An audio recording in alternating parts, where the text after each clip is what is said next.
what's important in any industry is flexibility. In the industry in which we find ourselves, flexibility is incredibly important, as we saw from that panel. So on that note, we want you to know that we appreciate your flexibility in accommodating our shifts here as we work through the logistics. It is my pleasure to introduce someone who is an integral part of the Technology Association of Georgia. Sean Feeney serves as the chairman of TAG. He's also got an amazing background. Currently, he's an operating partner at Golden Gate Capital and the CEO at Critigen. In the past, he's been CEO at Innovus, an executive vice president at Checkfree, chief operating officer at Claris. There are those of us in the room who'd understand when we say he started his career academically at WUPU U, also known as United States Military Academy. So, Sean, if you would please come up and introduce Pete Kight. Thanks, Dave, and I appreciate you not saying my inability to hold a job. Thank you, and welcome to FinTech and the awarding of the Technology Alliance of Georgia FinTech Society Lifetime Achievement Award. I have the pleasure to introduce one of my former bosses, and having gone to the military academy, as Dave said, and spent some time in the Army, I've worked for some great leaders, and today I get to introduce one of the best that I ever worked for. And to give you a little bit of background, Pete's story is like any technology success story. It's a little bit like a movie, and it even includes a former governor of California and action hero Arnold Schwarzenegger.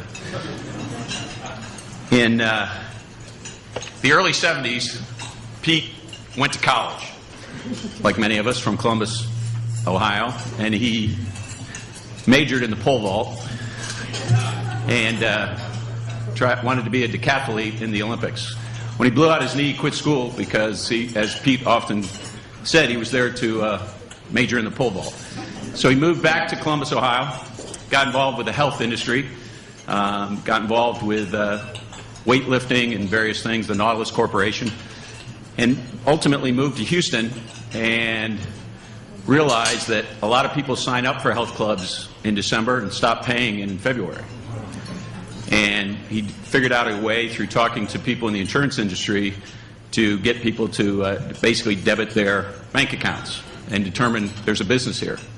He moved back to Columbus, Ohio, and as Pete often told us at Checkfree, this was before there was venture capital, so we had to make money from the beginning. And that would be a popular refrain for the entire time that we were there with him. He moved into his grandmother's basement on a small rotary phone and began what became Checkfree. That in 1981 led to him being an overnight success in 1996. Yes, that is 15 years. And led to the innovation of basically, if you get and pay your bills on the internet, you can thank Pete Kight for that. Pete holds dozens of patents, has won a number of awards, including Fortune's being that technology being one of their 7 silver bullet technologies. He's won the Ellis Island Medal of Honor and the Lifetime Achievement Order from Bank Technology News. In 1996, he moved the company from Columbus to Atlanta, Georgia, and has been an integral part of the FinTech community here in the Atlanta and Georgia area since then. He's been a mentor and advisor to hundreds of entrepreneurs and has created thousands of jobs. A couple of things that I would tell you that I respect most about Pete is, one was integrity. In, I believe, 1998, we were doing a secondary offering when 2 of our customers and 1 of our competitors, after the market had closed and our secondary had priced, announced that they were starting a competing service. A pure coincidence, they said. Many people would have gone ahead with the secondary since it had already been priced, and at a price of millions of dollars to himself, Pete pulled it, paid the bankers, and said because ultimately the people who had bought it would get hurt and we'd come back at some point in the future. Secondly, the best piece of advice I ever got from being a leader and being an executive was from Pete when I was leaving Checkfree. He told me, Sean, to be a successful COO or CEO, there's one thing you got to do, and that is figure out what you don't do well and then don't do it. As I have found myself in trouble over the years, that advice has resonated in my ears many times. I think the simple thing is, great things are done on simple visions. And I can remember any number of analyst calls, and Dave Mangum, who was our CFO, and Judy Wicks, who was did a lot of those sort of things. Whenever we got in trouble or didn't meet expectations, Pete had a simple saying. We believe that people are going to get and pay their bills on the internet, and when they do that, we will be there to provide that service. So it's my pleasure to introduce Pete Kight, the 2011 TAG FinTech Society Lifetime Achievement Award winner. Pete.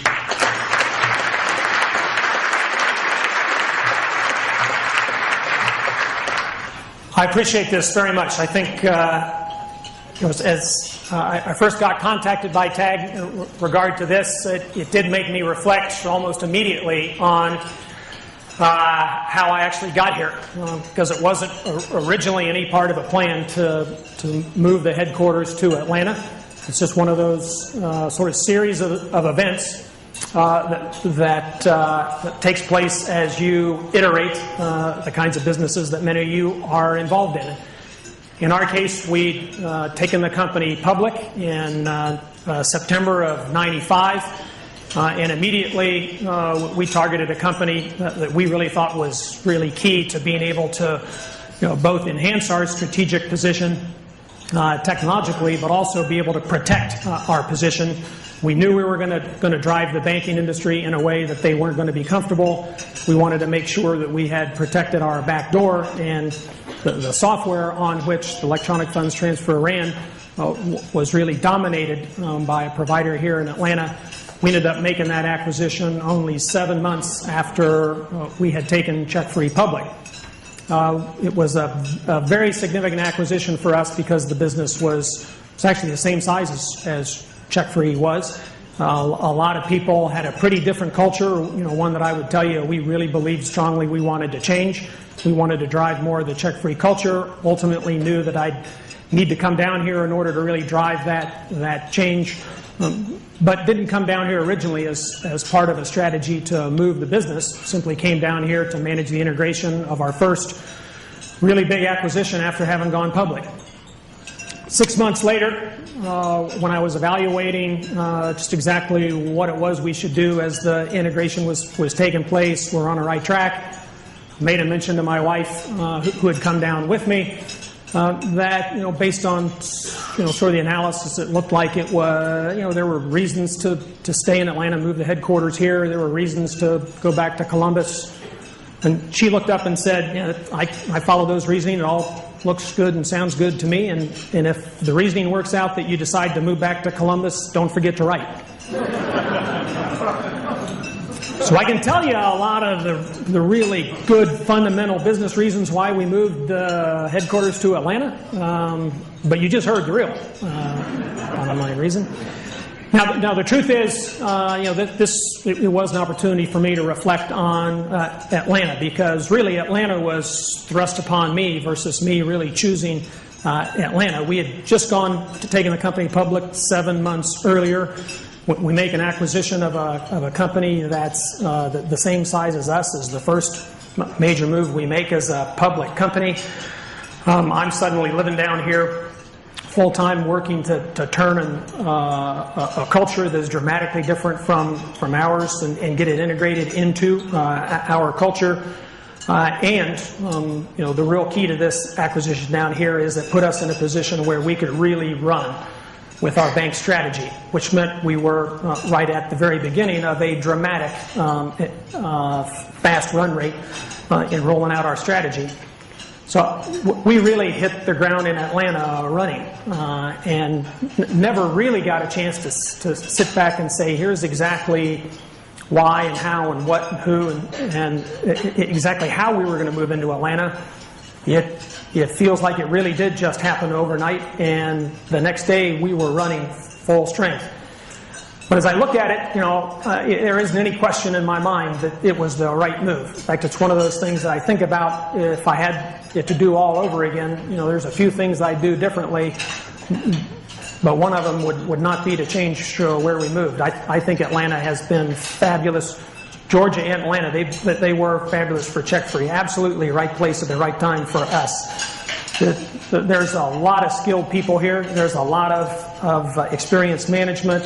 The hub airport works extremely well. A cost of living advantage in here versus some of the other tech areas. There's a lot more tech experience and expertise here than people outside of Georgia realize. I think Atlanta has been fabulous for us. I think it's been a significant part of what helped us grow.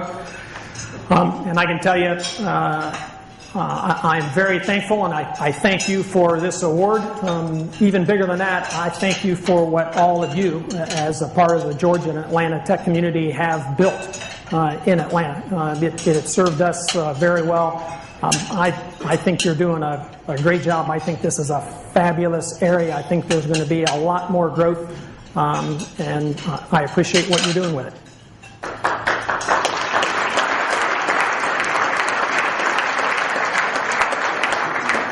Okay, so I'm going to start out the presentation with a little bit different approach. So you heard a little bit about sort of some of the fluff behind Checkfree and why I'm such a great guy and why I should be up here giving a keynote. But you all know Sean reasonably well, so you know that I'm also free. Which may be one of the reasons why I'm up here speaking.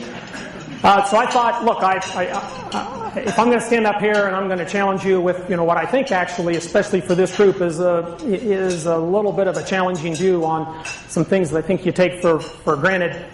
Why should you listen to me? So, there's a little bit of background on why you should listen to me because of the success of Checkfree.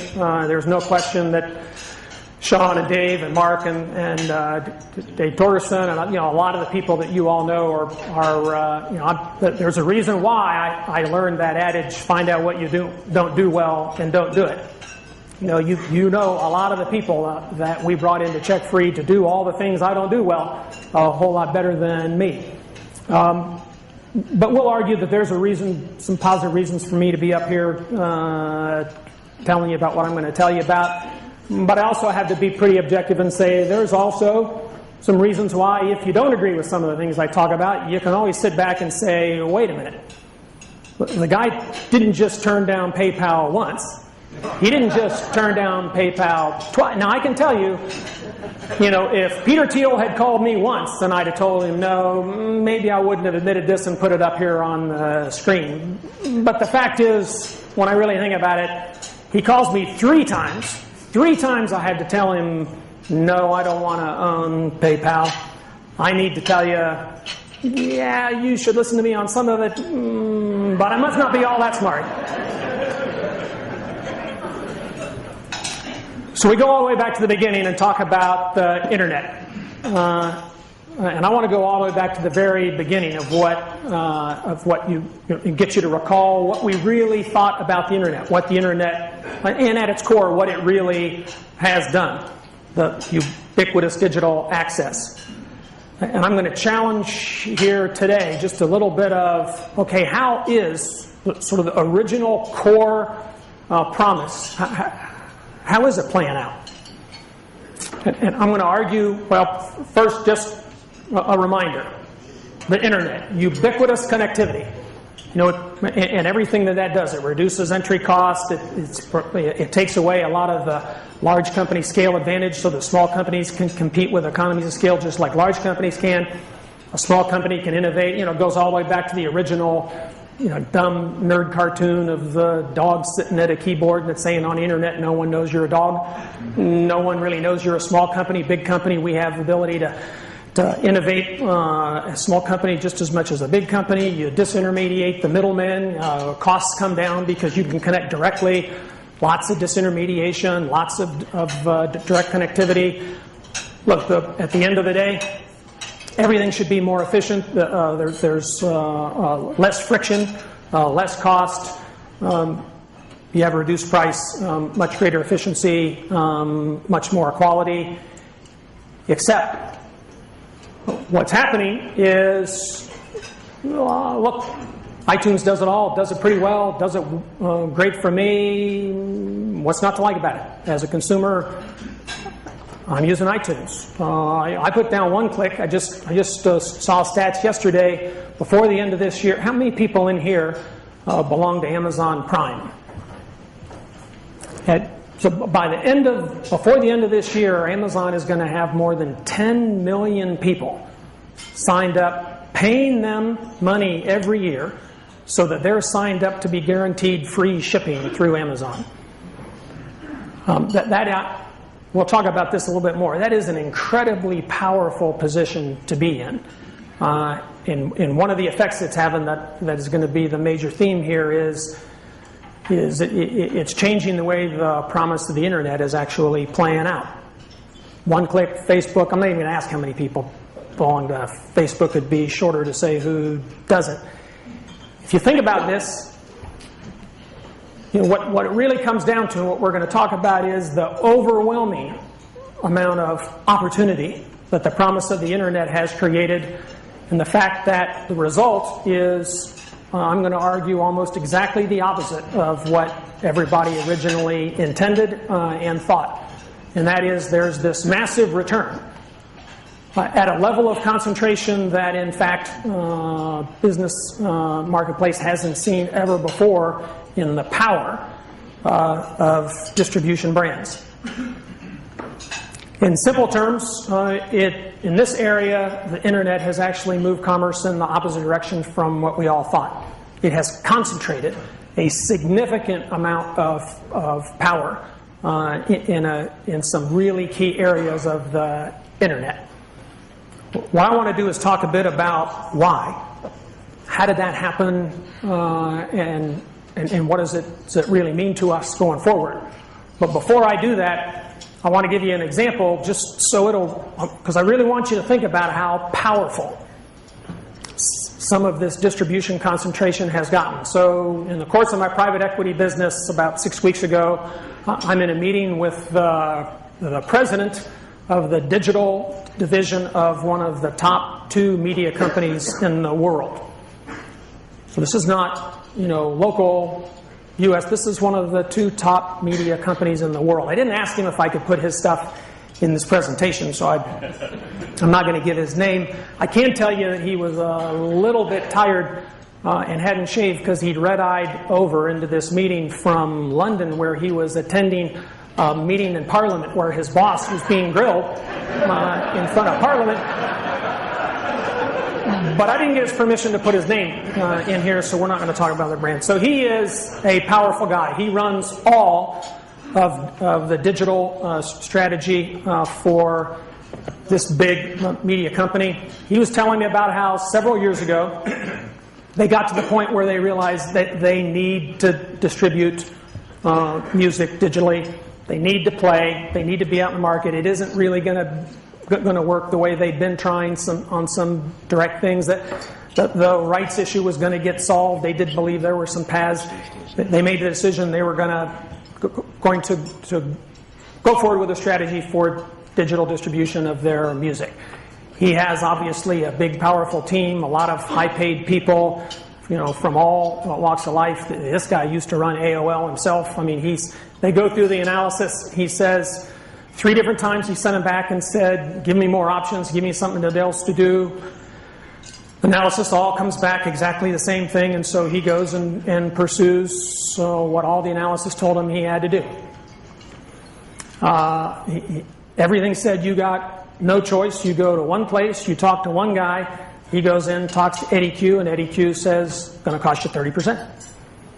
And he says, okay, that's our start. Let's negotiate now. I'm the head of major media. I'm a powerful guy. And Eddie says, okay, 30%. How's that? And at the end of the day, he walks out with a deal signed with he and Eddie Q, and they're giving Eddie Q's company 30% of everything they sell in music. And a little while later, he decides they really need to distribute movies. They're one of the largest movie content. Same analysis, same people, find me something else, send them back 3 times. They came back and said, you got one guy you got to talk to. He flies out, sits down with Eddie Q. Eddie says, nice to see you again. 30%. And he says, okay, but, we got this, and we're even bigger in the movie business than we were in music, and Eddie says, great, 30%. So this is how it goes. They're going to repurpose their broadcast television shows and stuff. Got one meeting. And of course, as you may know, because Eddie actually just got a really big promotion after Steve's death, and Tim actually gave him a big promotion. He's got a bigger title than this now. But Eddie Q is the guy who runs media for Apple. Now, this is not the situation that Jonathan thought he was going to be in. When they invested the billions and billions of dollars they've invested in acquiring all of the content and developing and building all the content. This is a very, very powerful company with really smart people. He looks up and says, how in the hell did I get in this position? I got one guy, that I can deal with to go to market for digital distribution. And now he will tell me that in this last deal he actually got a better than 30% deal, but then he admits, sort of. You look at this. This is not what anyone in media thought was going to happen with ubiquitous distribution that the internet provided. A huge part of why Jonathan is in this situation is because these are his competitive options. Now, is this a deal or what? You don't like the pricing deal you've got because of the power of the guy you're dealing with, so these are your options to get a better deal? You ever tried to get any deal with Google, let alone a better deal?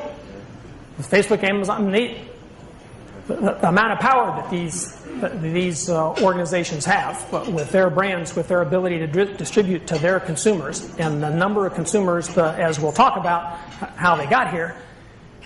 I just wanted to reinforce this is a real-life deal, real-life direct copy of the discussion I had with Jonathan on this is the exact situation that they were in. That's the power of distribution under a brand. How did it happen? We're going to talk a little bit about some of the number of things that happened. Both, I think, that the really powerful, the brands that are really building power today, that they understand, and that they are really driving into their business strategy. But I'm going to argue there's a whole lot more going on here that is more powerful than the technology. That is giving their technology and their ability to wield their technology much more powerfully than any of us thought, who were at the beginning of the internet. As anyone who knows me or knows, one of the things that we focused on very strongly is a realization that we discovered in our marketing research 4 or 5 years ago. That was a seminal event for us, and it really set the course for the final stage of growth of Checkfree, and that is in asking not what I call the standard research, but deep research, where you go in and not ask the consumer what they're saying, but what they really mean. And we really dug in on we need to really understand personalized service for financial services. We don't think that the financial services industry gets it. We think we get it, but we want to double check. What really is personalized service? And what we discovered, which a lot of you have heard from me before, is today in the digital world, what personalized service means is I don't have to deal with you personally. It took us a while to get our heads around this, and so I'm going to ask you to stop and actually think about this for a second, because look, for more than 100 years, personalized service means personal. I see you face to face. I speak to you voice to voice. I recognize your face. I know your name. I know things about you. We have a personal relationship. I'm able to personally emote to you, my interest in you. Everything, for more than 100 years, everything about personalized service was personal, face-to-face, until the consumer, who actually really does get to define personalized, says that's not actually what I need anymore. Well, what I've learned in the digital world is personalized service is as busy as I am, and what I really need is I need things my way, not your way. And what I really want in personalized service is I want to see you face to face and hear you voice to voice and understand the emotional commitment you're making to me when I want to. But when I don't want to, which is most of the time, I don't want to have to put up with that. I want what I want. And because I'm the one that gets to define personally, because it's my person, what I want is I don't want to have to deal with you personally unless I choose to. This is a significant understanding of why these big brands are as successful as they are. What came up behind this, though, I think is an equally powerful, simple phrase, but meaningful in what consumers really intend when they say this, and that is definition of personalized service today is as well, I don't have to tell you what I want. This is really key, because what they're saying is not that they don't want you to know what they want. What they're saying is, I want you to already know what I want. I shouldn't have to take the time to tell you. I shouldn't have to wait to tell you. You should be offering me what I want as I want it. So these are two simple phrases. I think they're almost everything in describing the amount of power and the reason why brand power right now is concentrating like never before in commercial history, at least for this leg of the internet era. Background on that, look, this is the digital consumer. They understand data is free. First, there's an assumption, which is they all understand today, which we didn't, most consumers didn't 10, 15 years ago, and that is that the data exists. In financial services, this was a big awakening for the financial services industry when we had to keep telling the banks, you can't tell the consumer they can't know those things and see those things and know what you're charging and know what their returns are. They are learning from the internet, from all of the information that's available to them. They know that this data is out there. And increasingly, today, in fact, they understand it's their data, it's free, and they want to have access to it when they want it. They believe that they own the data, and they understand that all data is available. So I think a really important part of understanding and creating power as a commercial enterprise utilizing the internet is to understand at its fundamental level, there are no secrets anymore. They're going to find out your price. They're going to find out the true cost. They are going to be able to compare it to others. So you might as well build that into your business model, and you might as well be part of the personalized service of doing that for them and doing it in the way that they want without having to wait for them to ask, because they know that they can do it. They're going to do it eventually. I think it's one of those powerful awareness that the really powerful companies are out ahead of most others. Then this bottom point is, I think, what it's actually all about. And this is the part that I would tell you that I completely underestimated. And that is the power of this consumer view today that service equals trust. And what that says, which I'm going to spend the rest of the time talking about, what that says meaningfully underneath it is, if you do a good enough job of personalized service, you don't bother me, I don't have to put up with you when I don't want to, but you're there when I want, you know what it is I want, and you're taking care of me, I'm going to trust you to the point that I'm trusting you with all my data. And so I can tell you, while the rest of the world, while most of us, certainly while the government and lots of corporations, lots of people spend a lot of time, a lot of energy focusing on privacy and privacy rules and privacy regulation and what it really means and all that, I can tell you there's a few companies that understand the way the consumer marketplace is really dealing with the internet today. I think there's a couple reasons, and I think this will evolve. But for today, what a few companies understand is if you take care of the customer, they don't care that you have access to all their data. The fact is, the vast majority of you believe that and are acting exactly that way. You just haven't consciously thought about it and made that decision. But just like me, you're using services and allowing the data to be captured. You could go through some extra steps to not use Google to search, to not use this tool or that tool to do, but the vast majority of us aren't doing it. I can tell you that I'm not signing up for PayPal because I don't want them to have my data. The truth is, I'm not signing up for them because I'm still pissed that I didn't buy them. But of course, in the end of the day, as many of you all know, my daughter went ahead and got my American Express card and signed up for PayPal anyway, so they got my data in the end anyway. And this is, I think, really a compelling issue, and it's one that I underestimated.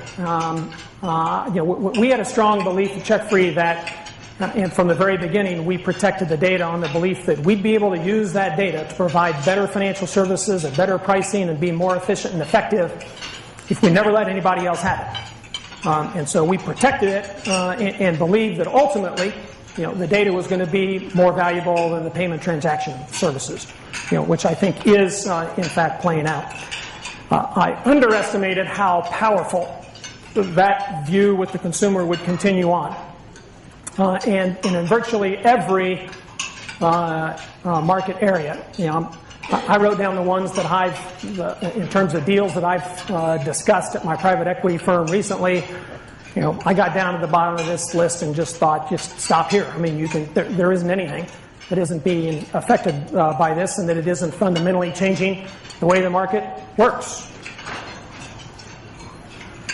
I think one of the other things that then is happening is the fatal assumption is actually accelerating. The good news is it's less likely that you take it for granted, the fatal assumption that because it hasn't happened yet, it's not going to happen. That's the fatal assumption. Right now, a lot of fatal assumptions, I think, are coming down rapidly because increasingly, there is awareness that the consumer really is going to allow this to happen. You don't wait to get their permission. You provide the right kind of personalized service, and if you take care of them, they will entrust you to continue to drive these capabilities, to have access to their data, and complete these services. The companies that really understand this and are investing in understanding it and driving it are, in fact, closing the window on a lot of fatal assumptions that other people have made. There's a couple on here. I can tell you that I'm on the board of Akamai, high definition media distribution. It was only a couple years ago that that we sat in that board meeting. We're supposed to be the smartest people in terms of digital distribution in the world, and we had all these MIT engineers telling us how far away true capability for HD level media distribution was. They were wrong. And they were wrong because they underestimated how rapidly a consumer is willing to say, once I see it, I want it, I'll entrust you with what it is that you need to get it to me. And HD, downloadable delivery is virtually a done deal. Credit card interchange, it's a meaningful one. It is, in my opinion, the most profitable business strategy in the history of commerce. But in the digital world, it is coming down. Integrated healthcare, big deal. TV everywhere, but the barriers are absolutely inevitably falling. The consumer just isn't going to put up with business being run the way it needs to be run for the corporate interests. They want what they want in their personalized way, and it is going to get delivered. I spent a ton of time in one of the last major projects that I led at Checkfree before we sold on one more. It was probably the 10,000th version of an electronic wallet. I had in my hands a prototype that we developed with Intel and a number of other participants that could use the camera to look at my face, do facial recognition.